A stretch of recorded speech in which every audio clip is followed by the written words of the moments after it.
Hello and welcome to the Strong, Healthy, Happy podcast. I am your host, Deborah, and I'm really pleased to be here today. Today is an episode all about my feedback to my group coaching clients who are now at the end of week 5. But before I get stuck into their wins, their challenges, and answer their questions, which I know if you have your own health and weight loss goals are going to be very relevant to you as well.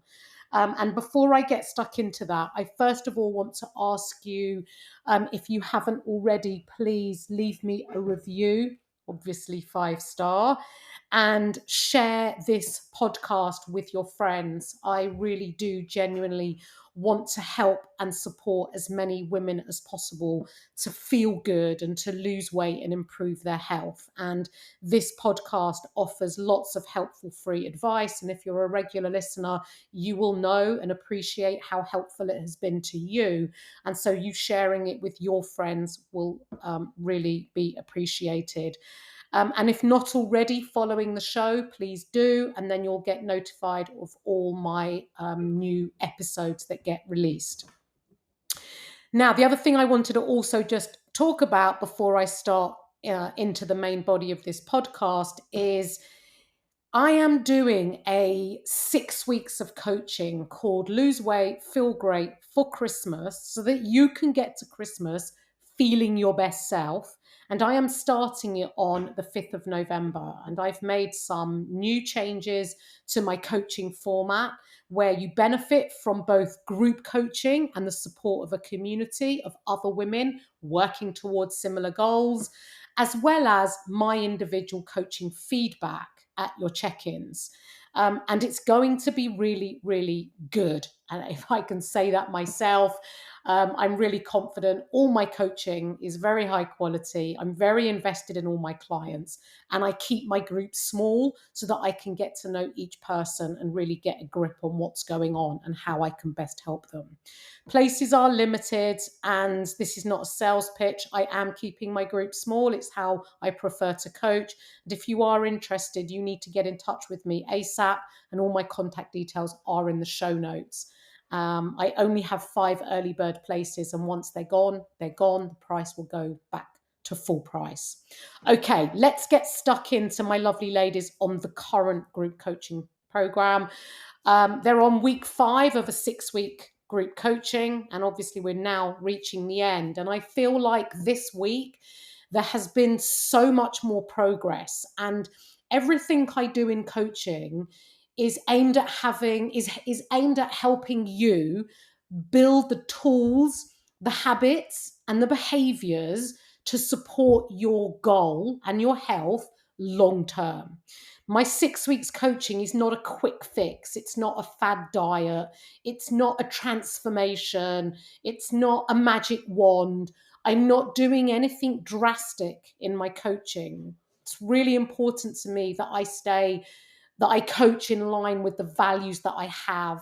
And those values are helping women feel great and to be able to break through all the bullshit information out there and move away from the yo-yo dieting that most of us have been exposed to most of our adult life. If what I hear from the women I speak to, it's everybody seems to be going around in this yo-yo dieting cycle. And what I help women achieve in my group coaching is understanding about the behaviors and the habits and the tools to be able to get that long-term success. So losing weight and having the tools to keep it off. It's really important to me. And although clients are making progress in 6 weeks, I do want to remind you that progress isn't just a number on the scale. There is so much more to progress than just the number on the scales. The number on the scales are a byproduct to all the healthy habits that you learn in my coaching. And the way that you feel is so important, and your mental well-being as well as your physical health is just so important. And noticing how that impacts you in your day-to-day life and the people around you and how you show up for yourself really does make a big difference to the way that you feel. And when you feel good, it enables you to keep doing these very things that help you move closer to the goal that you have, whether it's weight loss, whether it's improved health, whether it's, feeling better through menopause and managing those symptoms, aging strong. You can absolutely achieve that. And this is what I'm doing in my coaching. Now, for Ellie, her wins this week is she has lowered the barrier. She knows this from not just what I talk about in my coaching, but she also listens to my podcasts. And she lowered the barrier. Now, what this means, lowering the barrier, is, if you have to do something, it's like if we look at, climbing Snowdon. If we were to look at the top of the summit of Snowdon and think, right, I'm going to reach that top point, and you haven't even yet taken the first step, it can feel really overwhelming. And lowering the barrier it's not about getting to the summit, it's about taking the first few steps. And when you nail those first few steps, it's going to take you closer to the summit. We're not just aiming to get to the summit. Yes, that's the goal, but we have to break it down. Otherwise, we'll never, ever get started. Now, Ellie has found it difficult to get her workouts done. Strength training is something that she hasn't really done before. She's doing home workouts, and it's been a bit hit and miss through the last 5 weeks of coaching. But this week, she lowered the barriers and she did a workout. And the way that she lowered the barrier is she said to herself that it's no big deal if she only does half the workout or less reps than I do in the follow along workout that she was doing alongside me in my video format. And she got started. It helped her get started. It lowered the barrier to her doing it. And shock and amazement, she ended up doing the whole thing. And this is what often happens when you lower the barrier to entry. If you are like a rabbit caught in the headlights and you freeze and you can't get out of the road, this is what it can feel like when it comes to your health and weight loss goals. It's about starting small and lowering your self expectations. And this is exactly what Ellie did. And she exceeded her expectations by actually doing the whole workout. And now that she's done it and realized that she enjoyed it and that it was very doable for her, she has now written a plan for herself and has fit them into her week ahead. And this is the importance of planning and scheduling. She also does other sports and activities. And so having a plan and scheduling these workouts in is really, really important.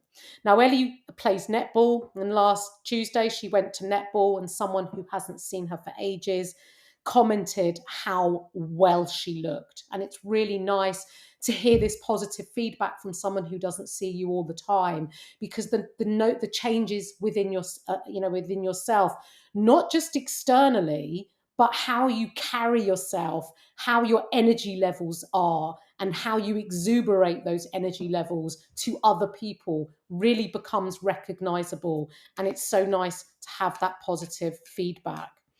Ellie also celebrated a birthday and she ate out, and she really thought about her approach to this birthday meal. She didn't want to ruin the progress that she's already made. She had a great birthday. She enjoyed a main meal and some wine, but she compromised and left off the starter and the pudding. And she would usually in the past have had the whole shebang, alcohol, starter, main, and dessert, just because it was her birthday. But actually, she questioned this, and it didn't affect, making those compromises did not affect the enjoyment of her birthday meal out. She was also given a box of chocolates as a birthday gift and ate a couple, enjoyed them, and gave the rest to her husband and kids. And this is a really great example of having a moderate approach, not just eating them because it's your birthday or because it's there, but actually questioning, the enjoyment and the pleasure you get from them. And often more doesn't necessarily give you greater pleasure. In fact, the more chocolate you eat, the more the pleasure reduces. And recognizing this and being able to share them, not keeping them all for yourself, is a really positive and healthy way to approach all these, more delicious and palatable foods.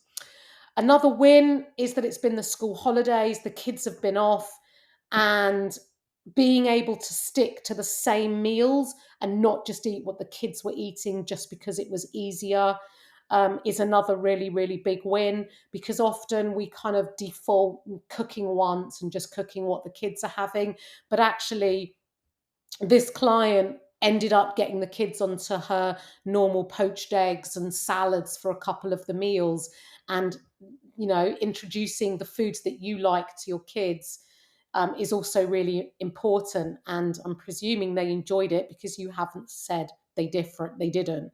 And in school holidays, if you're currently in the school holidays now and listening to this podcast, planning your meals around the type of day that you're having, whether they're days at home, whether they're days out, really thinking it through and having a plan. Because if you go on a day out and you haven't prepared anything, and you turn up and it's all fast food and nothing that really you want to eat, but you're kind of hungry and there's no alternative, if you were to have planned that and taken your own food with, you'd have been really pleased about that and been able to stay and eat in line with your goals, and had the food that will enable you to support eating in line with your goals.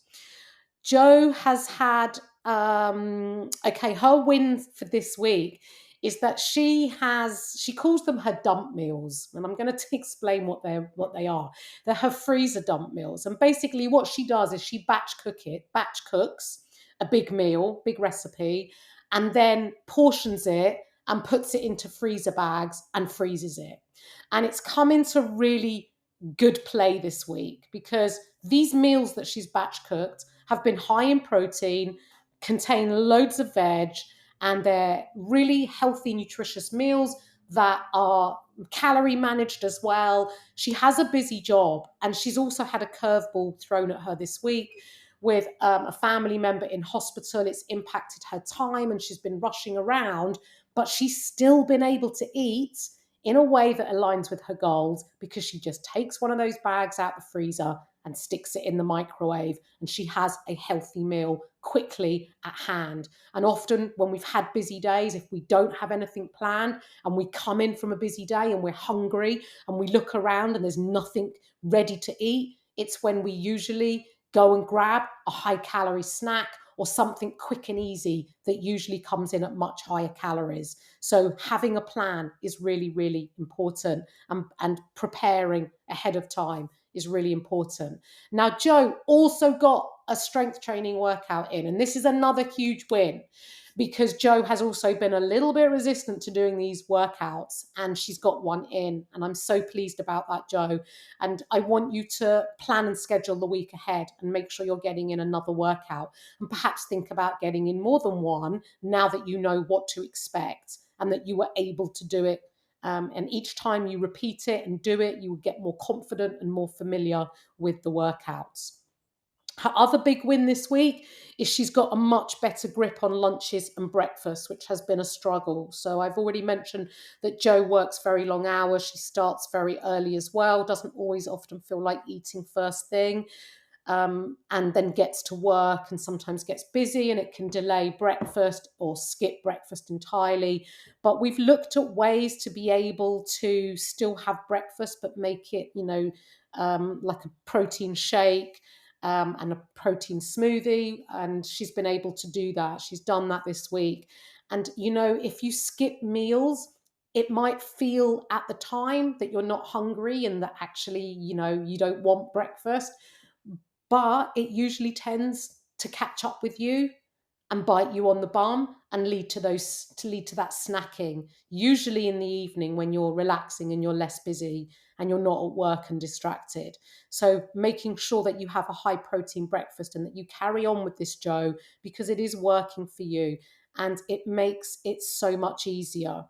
Now, the other really big win that Jo has said is that when she said she's got a better grip on her lunches and breakfast, she hasn't necessarily been tracking always consistently. But what I want to really emphasize here is that when you're wanting to lose weight, eating the same meals on repeat make life a whole lot easier.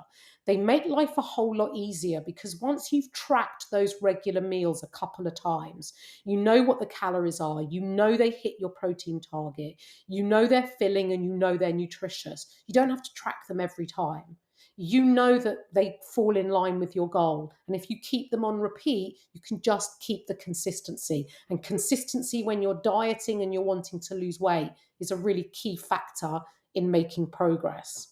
And I would advise that you do the same with lunch, that you keep those lunches consistent.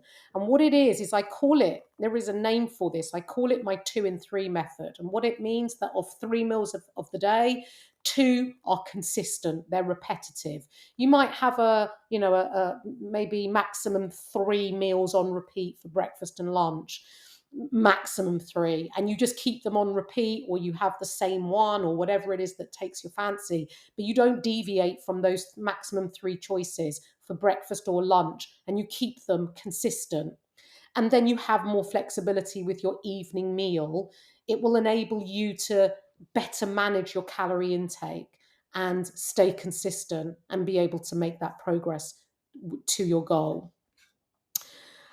Lynn says her win was sticking to low calories. Now, whilst we want to eat in a calorie deficit, which basically means you're eating less calories than you are expending, and that's how you lose weight. And if you haven't listened to my energy balance podcast, it's one of my earlier ones. I really recommend you listen to it, because I explain about calorie deficit and energy balance and what that means and how you need to consider that in order to lose weight. But what I want to emphasize here is that yes, you want to eat in a calorie deficit, and managing the total amount of calories that you eat is integral for you to achieve weight loss success. But it's not about necessarily eating as little or as low calories as possible. Meal satiety, fullness, and managing hunger is really, really important. And it comes down to not just the calories, it comes down to the quality of the nutrition and the food choices that you are having. Now, all of my clients have a range target, calorie range target, and they have like a lower end and an upper end. And anywhere in that range will be in a deficit. Obviously, the upper end is a smaller deficit and the lower end is a bigger deficit. I wouldn't advise you go below the lower end of the calorie range, because again, if you eat low calories, you may adhere for a day, maybe 2, maybe even 3 days, but eventually hunger will catch up. And if you haven't managed the quality of the food that you're eating, it's going to catch up and it's going to bite you hard. And the likelihood is you're going to overeat and then go on this overeat, over restriction cycle. So please make sure that you're staying within your calorie range target and think about what you're eating. You want to make sure that all your meals are hitting that minimum of 25 grams of protein, and that you're having high fiber meals, and you get your fiber from whole grains and vegetables, salad, fruit, and that you're filling your plate with as much food volume as possible. And what food volume means is that you can eat, you have a full plate, but it comes in for very efficient calories. So if you think about your plate, a circular plate, a quarter of that plate will be full of your protein source. Half of your plate will be filled with veg, salad, or fruit.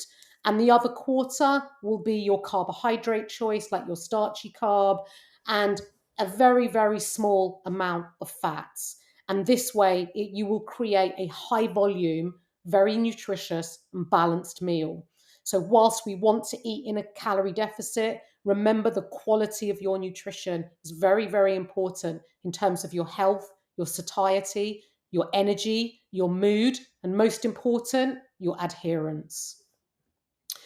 Okay, let's go on to challenges. So, okay, challenges. I drank more than normal this last weekend because it was my birthday. I'm now thinking of having a few sober weeks, which I know you'll say is the all or nothing approach I should avoid. But every now and then I do detox from alcohol altogether. Now, your body's very clever. Your body has functions to detox itself. You cutting out alcohol will absolutely make you feel better, because alcohol impacts your mood, your hydration, your energy, your sleep, your hunger, and it affects so many things when it comes to your health and your weight loss goal. So, like, reducing alcohol or not drinking is really beneficial to your health. And I do, I'm, like, look, many people cut out alcohol altogether and they no longer drink alcohol. And often it's off the back of years of over consuming alcohol and the realization that their health is so much better off, and their mental well-being and physical well-being is so much better off from not drinking. But what makes me worried with this is that this client then goes on to say she's got a girlfriend's night out in a few weeks' time in November, and she's thinking that this will be the next social occasion where she has a drink. Now, abstaining now, knowing you have a girls' night out in a few weeks' time, my question to you is, how are you going to show up at this girls' night out? What's your intention? Are you abstaining now so you can go all in on that night out? Because that isn't a healthy approach, because that is an all or nothing mentality, and that is a restriction and then over consuming. And that worries me. And I also want you to think about the reasons why you drink alcohol. What are the reasons? Often we kind of drink alcohol because it's an expectation, maybe one you place upon yourself. Maybe it's an expectation that others place upon you. And really thinking about why you drink and what it, does it contribute to the enjoyment of your night out? Now, I'm not anti-alcohol, I'm not anti-drinking, and I'm, can go out and I can enjoy a couple of drinks. But I have learned, especially as I've gotten older, that nothing good happens after a couple of drinks. The success of my evening doesn't get better with every drink that I have. The enjoyment and the way I feel doesn't improve by the more I drink. Alcohol impacts my recovery and the way I feel the next day. Makes me feel really shit. I cannot get over a hangover like I did in my 20s and maybe even my 30s. I'm now in my 50s and it does not make me feel good anymore. I enjoy a couple of glasses, but anything beyond that, I now recognize that it really doesn't bring me enjoyment, and it really impacts the way I feel later on that evening. My actions usually don't align with the way I want to feel, and the following day I have less desire to do anything. And this affects the way I feel and my health, and I know what my values are and how I want to feel. But often we don't really look into the reasons why we overconsume alcohol. What does it bring you? What are those expectations? And does it add to the enjoyment of your evening? And I can honestly say, of all my clients who have reduced their alcohol consumption, not all of them, 100% of them, have reported back to me how much better they feel for it and how it has not affected the enjoyment of their evening. And it's something to think about. I'm not saying this is right for you, and you may want to continue, drinking large quantities, but you do need to think about the effects that it has on you and how it makes you feel. And does it lower your mood? And does it exacerbate your menopause symptoms if you're perimenopause? How does it make you feel? And be really honest with yourself and really question yourself and lean into the negative emotions that may come up as a result of drinking and why you might feel that way, and really question it. I don't have an issue with this client, not drinking for a few weeks, but I do have an issue with not an issue, but I want you to really think about how you're going to return back to drinking at your girls' night out and how you want to show up for yourself. Remember, after like when we say we can't have something, if I said to you now listening to this, right, no more chocolate, all you're going to think about is chocolate. When are you going to have chocolate? It's going to be all you think about. Even if you didn't want it, the minute I say you can't have chocolate, you're no longer going to eat chocolate. It will be all you want. And it's the same with alcohol. Whatever you restrict yourself on, whatever if you're cutting things out your diet, all you're going to do is want it more. As humans, we always want what we can't have. And this is why I have an all inclusive approach to my coaching. Nothing is restricted, nothing is banned, nothing is cut out. I want you to be able to build moderation and live a life that aligns with your values and makes you feel good. Okay, another challenge is life took a bit of an unexpected turn this week. And it was a challenge to stay on track. I had a couple of wobbly days, but on the whole, I managed my meals fairly well. Now, this client, I want to point out, having a couple of wobbly days is really great progress, because prior to coaching, had this client experienced the same unexpected turn of events this week, she probably would have quit and given up because she couldn't have done things perfectly or how she wanted to have done them. And again, this is like the all or nothing approach. And by just having a couple of wobbly days out of a 7-day week is huge progress. And it's really important to always focus whatever curveballs life throws at you, whatever challenges you may face, whatever unexpected things may happen to you. It's always about focusing on doing your best, considering the circumstances you're in. This approach encourages you to be consistent, not perfect, imperfectly consistent. And it might sound unconducive to your goals to be imperfectly consistent, but I tell you what, you will make progress, more progress, by being imperfectly consistent than giving up every time you can't do things perfectly or you can't do it all, because this all or nothing is setting you further back. And so this is a really big win for this client. I know that she's put it as a challenge, but actually, I think you've done really, really well here. And I want you to realize that. So a huge, huge well done. Remember, whilst we don't know and we can't plan for unexpected situations, what we can do is set our weeks up as much as we possibly can. And this is where planning and scheduling is key. Planning your week. What do you want to do for yourself?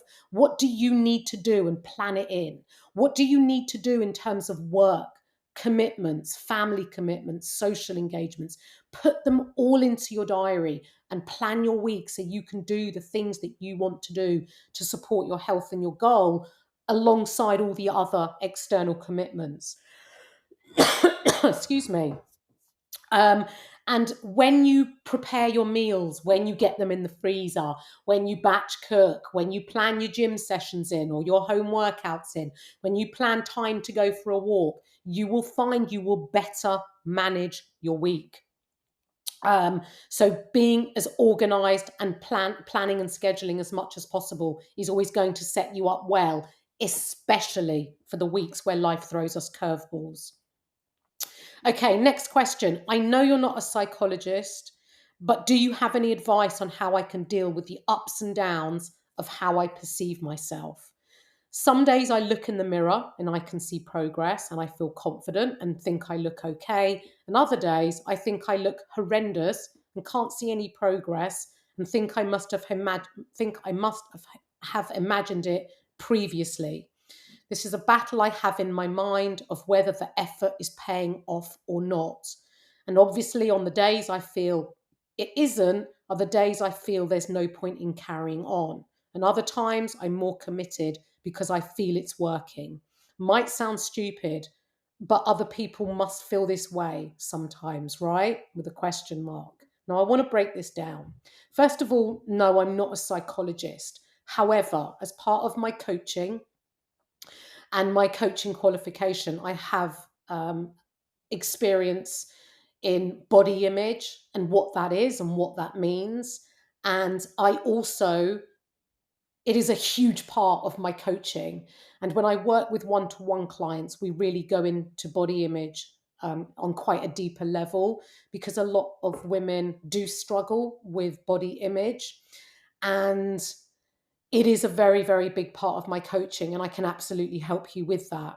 Now, let me explain about body image and what it is.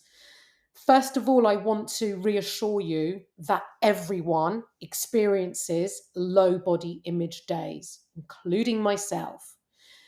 And if anyone tells you that they don't have low body image days, they are not telling you the truth, because everybody experiences low body image days. Now, your body image, what it is it basically means, your body image is how you think, feel, and perceive yourself. It's not about how you physically look externally, but it's about the way that we feel and how we project that onto the way that we look. And although nothing may have changed from one day to the next, how we feel on any given day, we can project on how we feel, think, and perceive ourselves to look. And often, how we think, feel, and perceive ourselves to look can, can be as a result of things that are going on in our life. Some things may be beyond our control, and they can affect our body image and the way that we feel about ourselves. Some things may be beyond your control. It may be circumstances or something that's going on in your life. It may be that you had a stress at work. It may be that you've had really poor sleep. It may be an argument you've had with your partner. It could be that the way that you've been acting and your behaviors haven't aligned with your goal and you don't feel great. And when you don't feel great, you project that onto how you look, even though physically overnight, nothing might have changed externally, but we project it on to the way that we look. When we don't feel good, or something outside of our physical body has affected the way that we feel, we do project it onto how we looked. And what I would ask you to think about is reflecting on the days surrounding you not feel you having low body image days, and think about whether there was something else going on that affected the way you feel. And like I said, something at work, relationships, something that you weren't able to control, and whether your actions aligned with the health goals that you currently have. And often you'll find, if you think about it, that there was something that might have gone on, that you then projected, and you felt low body image days. Now, how can you support these low body image days? First of all, you need to show yourself some self-compassion. You looking in the mirror, picking yourself apart, finding everything you don't like about yourself is not going to help improve your body image. It's you being really unkind and negative on yourself. And if you had a good friend that came to you and said, I feel really awful, I feel fat, we've all said that, I feel a certain way. What would you say to your friend? What encouragement and reassurance would you say to your friend? Because you wouldn't pick your friend apart and point out all the things that she doesn't like about herself. You would be kind and you would be compassionate, and you would give her really reassuring advice. And this is the way that you need to speak to yourself. And change and feeling good always needs to come from a place of self-kindness, compassion, and self-care. You cannot hate yourself into a behavior change, into losing weight, into feeling better about yourself. It is not going to work. I also want you to recognize and tell yourself that low body image days will come and go, and they are perfectly normal, but they will pass. Low body image days are transient. They're not going to stay here for good. And how you can cope with low body image days, as well as that self-compassion and kindness, is to not be mirror checking all the time, not be catching yourself in shop windows and having self-negative thoughts. Stop looking at yourself in the mirror and think about how to make yourself feel good. Don't try and squeeze into clothes that you know are going to feel tight. Wear clothes that fit you and make you feel good. And to really carry on doing the things that you know that will make you feel good. Because those things that make you feel good are going to be the very same things that are going to help you improve your health, lose weight, and feel better. And it's about being consistent and being kind to yourself and asking yourself, will giving up make you feel better or worse? Will giving up make you move closer or further away from your goal? And you just have to get back to it. And, you talk about lowering the barriers. I talked about lowering the barriers earlier in this podcast episode. Set really low intentions and just keep, setting yourself small goals and remembering to celebrate your small wins, no matter how small. Really focus on that. We don't want to have that negative self-talk continually, because it's going to make you feel worse. And I want you to do the things that make you feel good. So please know that low body image days are normal. They will pass. And think about the things that may have affected your low body image and just get on and do the things that you know will continue making you feel good. Okay, couple more challenges. I have a running goal. I want to start running again. I know you've mentioned not to use running to lose weight because it can increase hunger. However, I want to do it to boost my mood. And in the past, I've signed up for a 10K and I really liked the goal of having this challenge. What are my thoughts? Now, for this client, for this client in particular, I don't have an issue with this client or anybody wanting to start running as long as it's for the right reasons. Please don't run for weight loss because, studies show that it often increases hunger and it's not difficult to eat back and more the calories that you expend. And also, movement outside of running can also reduce because, hey, I'm running. I don't have to move about. I don't have to walk. You'll tend to sit down and fidget a lot less because you may feel tired from the run. And so you tend to move less. And we know that moving more outside of exercise contributes greater to your total daily calories that you expend than that one running session. So these are things to start considering. If you're doing it for the right reasons, it's not an issue. If you want to set yourself a goal, no problem. But I do want you to consider the activities that you're currently doing and how adding in, you've mentioned 3 running sessions a week. How is that going to fit alongside you maintaining your strength training? Because as a woman over 30, you are losing muscle tissue at a greater rate. And we want to build and maintain the muscle tissue that you have for your overall health and wellness. And it's important to continue fitting in your strength training. And also, running can increase your risk of injury. And if you're not strength training and you're not building that muscle and supporting joints, it does leave you at a greater risk. And how will that impact your other activities and your day-to-day life? So really think about these things and factor them in, and always be led by the goal that you have.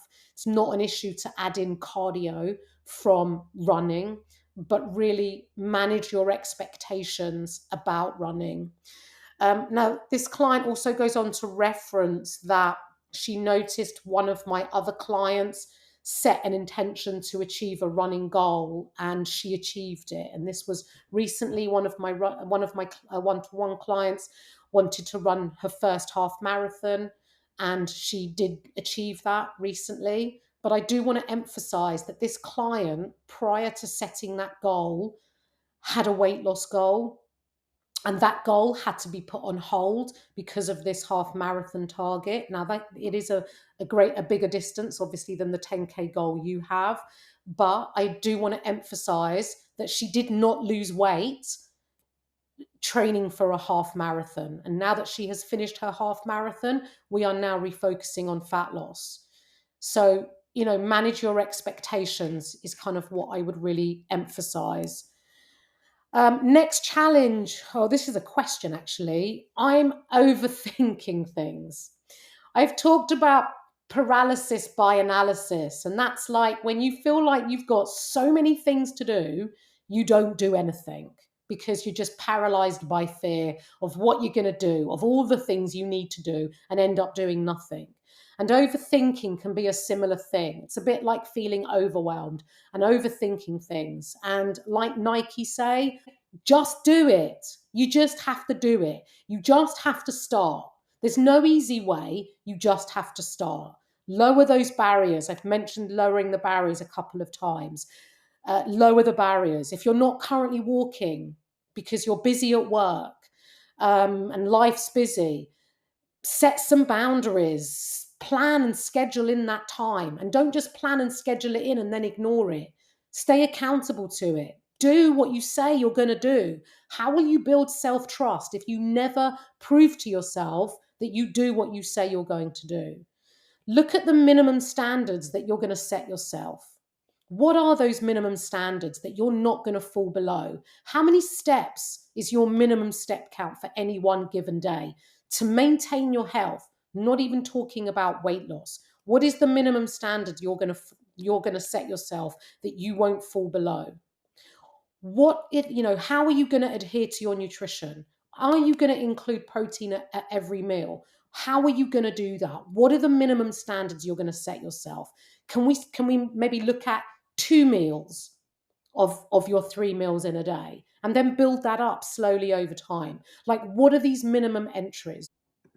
So this client, she has said, this past week she's had a cold, she's felt exhausted, and work demands as always. And this is where planning and scheduling is just so important, and setting those minimum standards and setting clear boundaries. Set clear work boundaries. No one is expected to work all day without a break. You need to do the things that make you feel good. You need to do the things if moving closer to your goal is important to you. You have to be prepared to take action. You don't have to take the biggest amount of action, but taking some action is better than taking no action at all. So lower the barriers, look at that minimum standard, plan, schedule, and execute, and stay accountable to yourself and see how great you'll feel for it. Okay, I'm going to finish the podcast here. It's been quite a long one today, but thank you for joining me. And if you're interested in joining my next intake, please do get in touch as soon as possible, and let's get you started and have you feeling great.